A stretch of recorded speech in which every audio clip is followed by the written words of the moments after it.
KPBS On Demand is supported by UC San Diego's Art Power, presenting cellist Joshua Roman, performing from his album Immunity, alongside music by J.S. Bach and more, Sunday, June 22nd at UC San Diego's Epstein Family Amphitheater. Reserve your tickets at artpower.ucsd.edu. This week on Roundtable, the political process in San Diego. From those deeply committed to seeking change to the reasons why so many of us refuse to participate.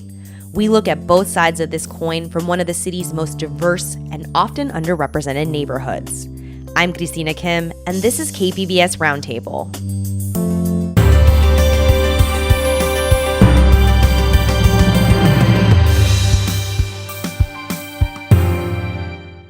KPBS On Demand is supported by UC San Diego's Art Power, presenting cellist Joshua Roman, performing from his album Immunity, alongside music by J.S. Bach and more, Sunday, June 22nd at UC San Diego's Epstein Family Amphitheater. Reserve your tickets at artpower.ucsd.edu.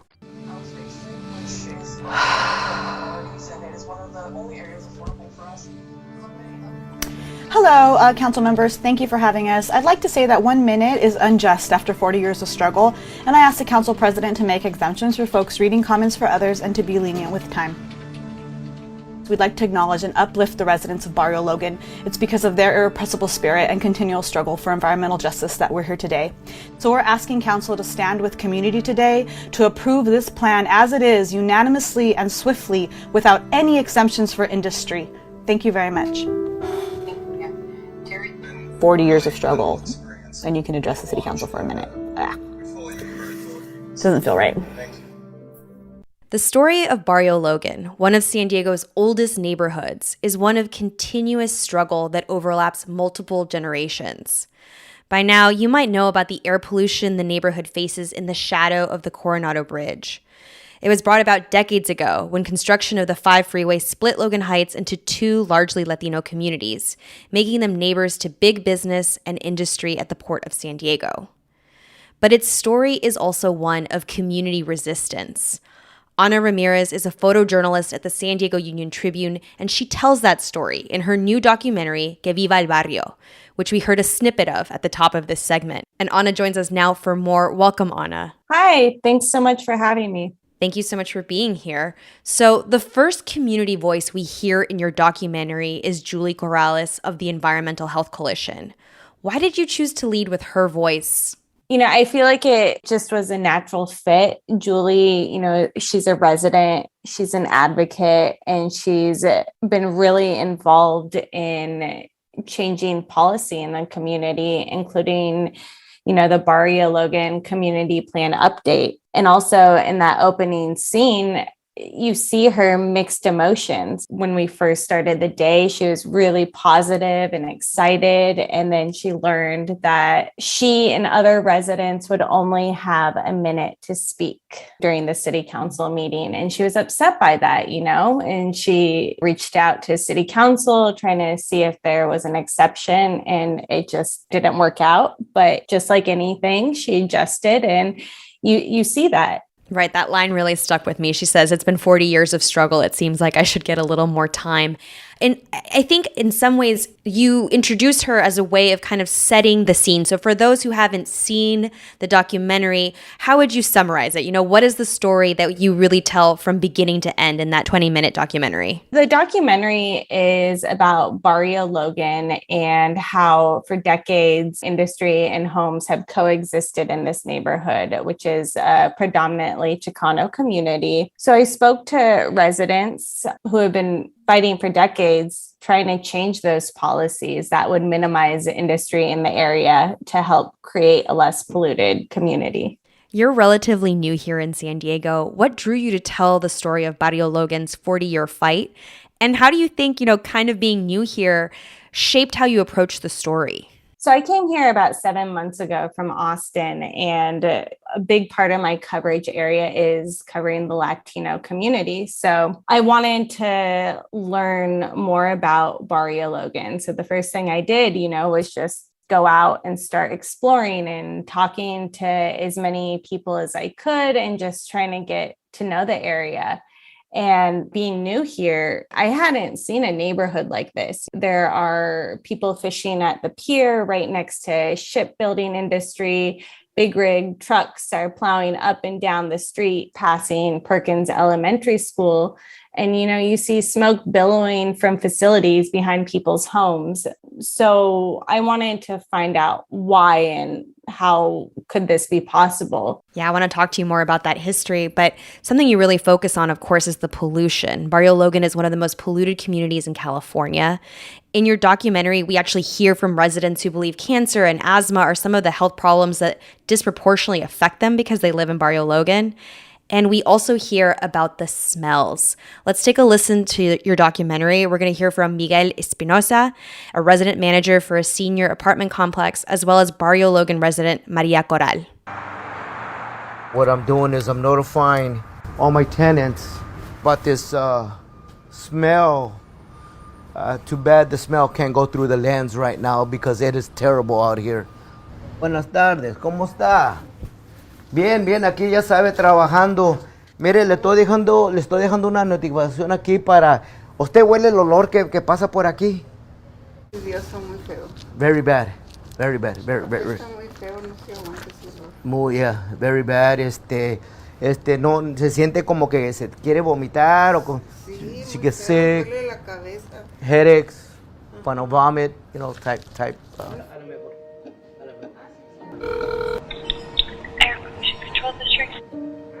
Yes, my name is Maria, and I was given this phone number in order to make a complaint about the air pollution right across from us.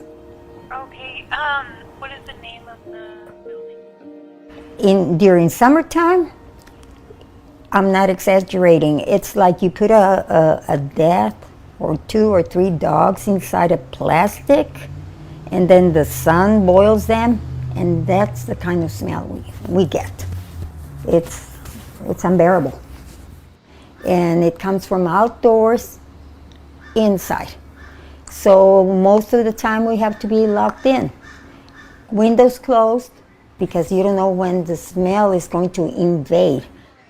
I mean, I really was struck by that vivid description that Maria gives of the smell. As you share at the end of the documentary, that smell has been deemed not hazardous, but instead a nuisance. While filming, did you notice the smell? And do you think nuisance is an adequate description of what it means to really live with it? Yeah, I definitely noticed the smell. I didn't know what I was walking into. I had a Facebook message from Miguel, and he was telling me about the smell. And so first thing I did was drive out there, and I noticed it right away. I went a few times to the same area, and depending on the day, it is stronger than on other days. And depending on when the wind is blowing, it changes as well. Maria was talking about depression and how she can't open her windows and enjoy riding her bike like she used to. For those of you just joining in, I'm talking with photojournalist Ana Ramirez about her documentary Que Viva el Barrio for the San Diego Union Tribune. Ana, in your film, as you mentioned, there's a lot of historical context. I personally love seeing all those old photos of El Barrio. How did you come across some of those archival visuals of the freeway construction and the park construction? And why do you think it was so important to include that history? A lot of those photos did come from people I interviewed in the documentary. So they're old family photos, or they were friends' photos, So I talked to a lot of people in the community, and I was just like, who still has old photos of people living in Barrio Logan? And, I thought it was super important to include the history because this isn't something new. This is something the community has been dealing with for 40 years. And it's been more than 40 years, just the struggle they've had, the city and industry and everything. Absolutely. So for this documentary, you also got the perspective from the Port of San Diego. You spoke to National City's Sandy Naranjo. She's just the second Latina to ever serve on the board. What did she say about the efforts to clean up emissions there and really what the struggle ahead is for the Port of San Diego? Yeah, Sandy's great. I think, what makes Sandy unique is she can relate to places like Barrio Logan. She grew up in San Ysidro, and she was diagnosed with asthma at the emergency room. So you can tell she really cares about these communities. And a big effort for the port right now is to electrify all the big rig trucks that come in and out of the port. That's a big push for California in general, but the port is trying to do it 5 years sooner than California. For those listening who weren't following the headlines in December, the City Council unanimously voted to approve Barrio Logan's community plan update, which is going to establish more of a buffer zone between industry and residential areas. And as you show in your documentary, there's some real optimism for the future. Here's Logan Heights resident Maritza Garcia.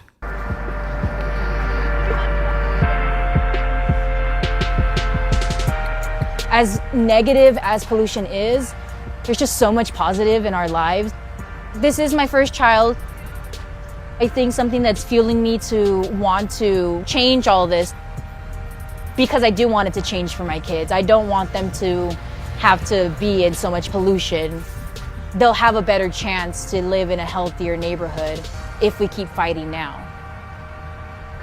But also, they will be able to grow up in the same kind of love and community that I grew up in. And I think that that's bigger than anything else. Knowing that you belong somewhere, that's something that I would hope that they can experience just as I've experienced. So what are the next steps in finalizing the community plan, and what are you hearing from the community activists and residents that you spoke to over the course of this film? A big part of the community plan update is that no new industry can come into this area. The businesses that are there, they can only grow a certain amount. But that being said, the hope is that a lot of those industries and businesses will leave the area.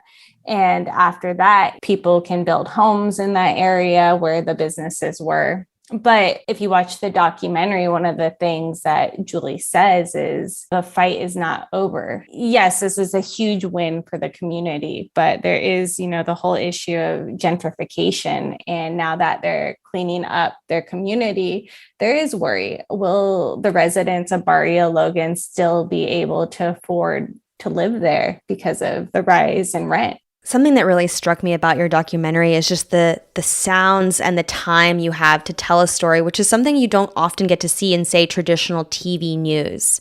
I also really love the way it's mostly non-narrated. You're really weaving the different characters to tell the story of their own neighborhood. Why do you think documentary is such an effective format for capturing these types of stories? And to that end, what are you working on next? What can we expect from you in the coming months? The Union Tribune, like many newsrooms, we ask ourselves, what is the best way to tell a particular story? Documentaries take time, and I was given that time from my boss and from all my colleagues. But short form documentary storytelling is great because it can speak in ways a written story and photos can't. It goes beyond words and speaks to some of the most important senses. Like you can see a struggle, you can hear someone laugh or scream and learn about a topic all in just watching a video. So what's next for you, Anna? A lot right now. I think I am going to take a break from doing as long of a documentary, but I am excited about a couple environmental stories I'm working on with environmental reporter Joshua Emerson Smith about climate change and fires and other issues. I also have a few stories coming out about TJ. And I'm hoping to continue to document Barrio Logan and see what happens next. A lot to look forward from you. I've been talking with the San Diego Union Tribune's Ana Ramirez. Thank you for this work, Ana. And for everyone listening, make sure to check out Que Viva el Barrio. It's 20 minutes well worth your time. Thank you.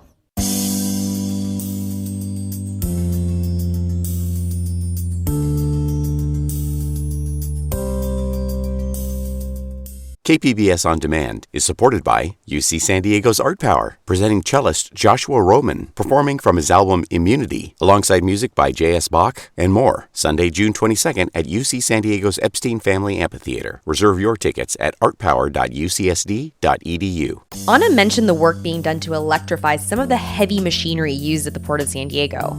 If you want to know more, check out last week's Roundtable podcast. We had an interview with UT Energy reporter Rob Nicoleski, who filled us in on that technology.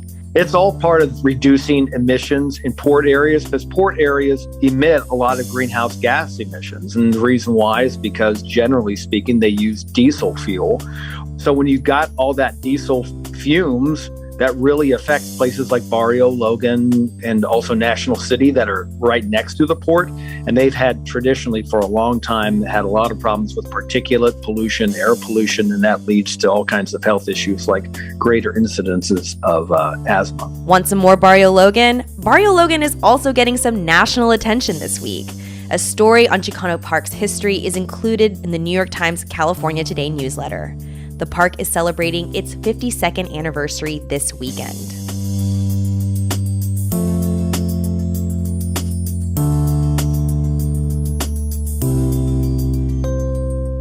That last segment featured an example of people working together in the democratic process. But many more in Barrio Logan and beyond are not as dialed into local politics, or even worse, they're turned off entirely. Just look at the most recent special election to fill the vacant state assembly seat in the South Bay, where more than 85% of eligible voters didn't vote. Jesse Marks from Voice of San Diego recently took a look at what's behind this voter apathy, and he joins us now for more. Hey, Jesse. Hey, Christina. Thanks for having me.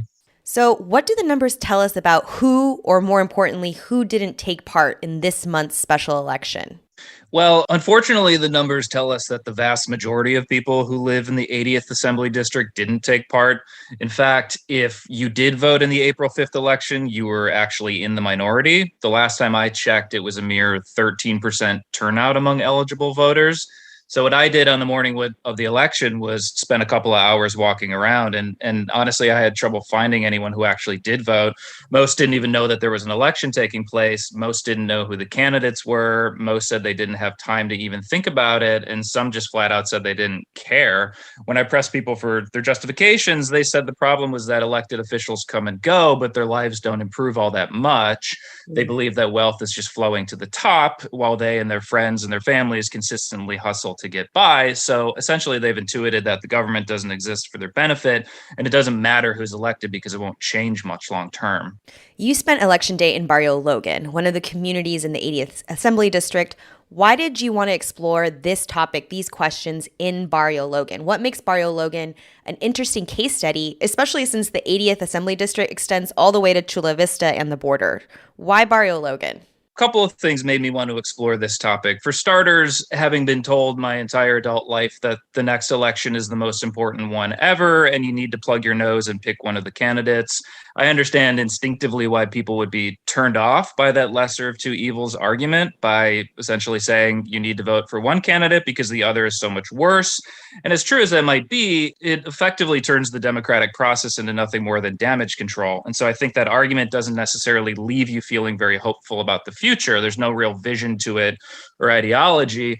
But I had also read recently in a history book that starting in the 1970s and 80s, there was an increasing number of U.S. citizens who'd been dropping out of elections, and that trend coincided with a decline in union membership. And the problem there is that it effectively opens the door to just middle and upper class representation in government when lower income folks abstain. So to me, Barrio Logan was a really interesting case study because it's a mostly working class community, and because the two Democrats who were running for the assembly seat had either grown up there or they had spent time there working as advocates. So it was central to their identities and their pitch. And I just wanted to hear what regular people had to say about them. Right. You're bringing up something that I wanted to ask you about next. You cross-referenced voter turnout data with census information and found that demographics and economics, to your point, really influence voter turnout. I think we've always heard, whiter, wealthier communities have higher voter turnout, but you found some outliers. Where and what does this tell us? Yeah, that's true. I found that in several historically Black neighborhoods in Southeast San Diego, they had relatively high voter registration levels. So for instance, Paradise Hills, Mountain View, and Canto were a couple of them that I noticed. And the more you think about it, the less surprising it really is, because Black folks have had to fight for their basic human rights and civil rights for centuries. And so the fact that they were able to gain that right means that they cherish it. So if you look at data across the entire country, Black Americans tend to vote at nearly the same same rate as white Americans. So it seemed to me that mostly the pockets of non-voters were in brown communities that were Latino more than anything else, but also they overlapped with significant pockets of poverty. You're listening to Roundtable, and we're talking with Voice of San Diego Associate Editor Jesse Marks about voter apathy. Jesse, you talk with folks who do voter outreach and really try to get people to the polls and involved. What are they finding when they're going door to door? What's been effective and what are they hearing? So those folks, they try to relate. They don't look down their nose at people. They don't lecture people who feel alienated by the political process. Instead, what they do is they point to positive changes in their own communities, like investments in parks, as an example of what you yourself can also advocate for and achieve. One organizer, for instance, who works for Mid-City Can, told me that her team tries to couple voter outreach with information about food and housing assistance that already exists.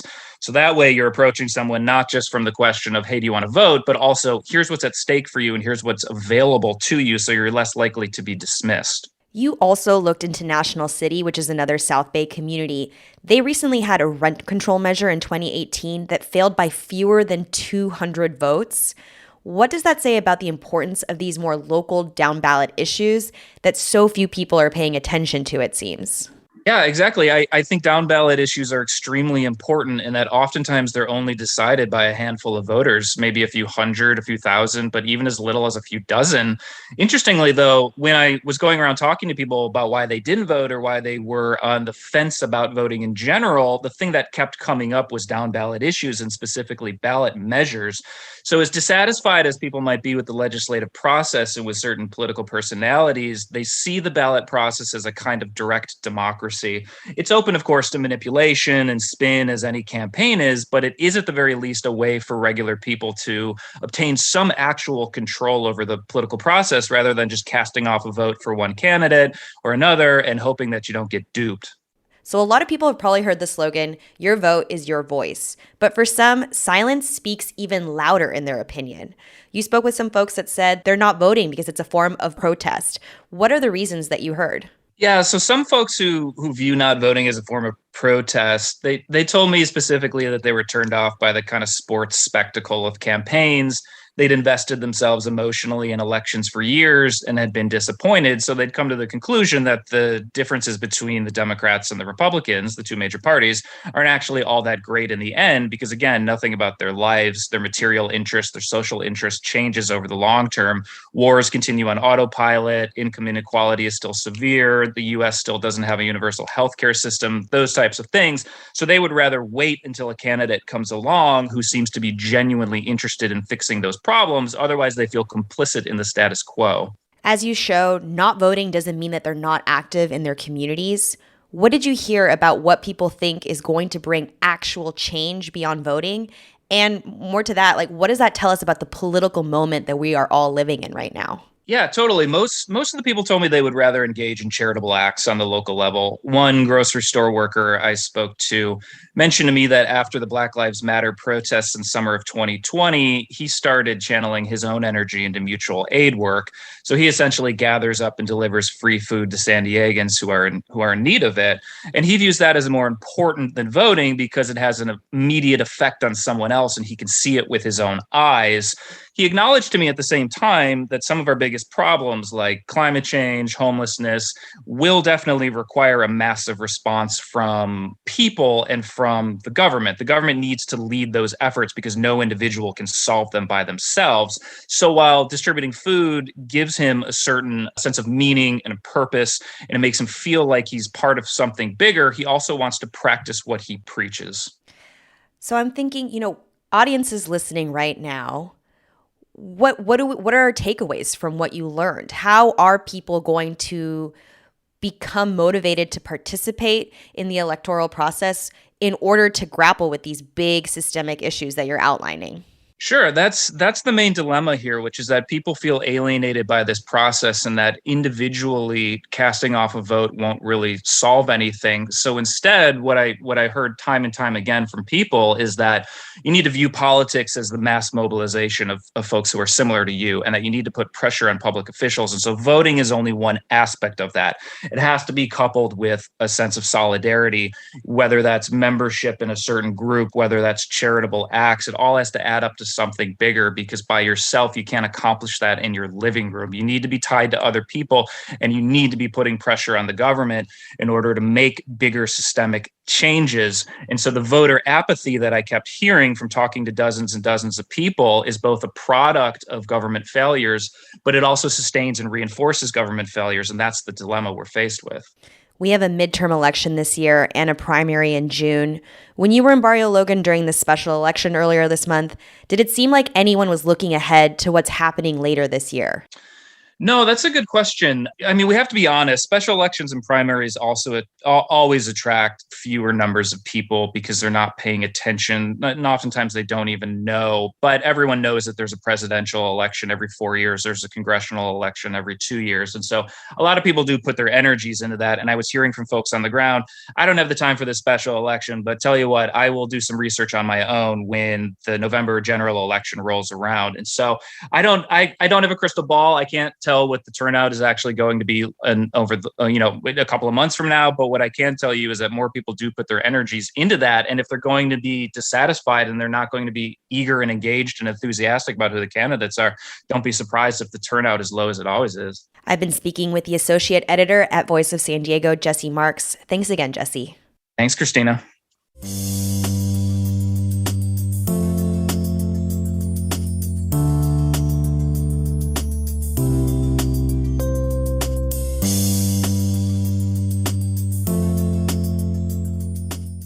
That's all for this edition of KPBS Roundtable.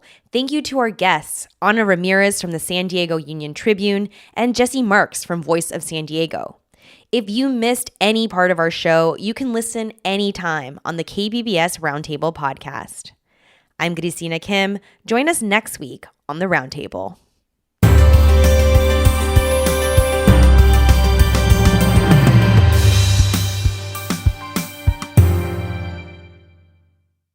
KPBS On Demand is supported by UC San Diego's Art Power, presenting cellist Joshua Roman, performing from his album Immunity, alongside music by J.S. Bach and more, Sunday, June 22nd at UC San Diego's Epstein Family Amphitheater. Reserve your tickets at artpower.ucsd.edu.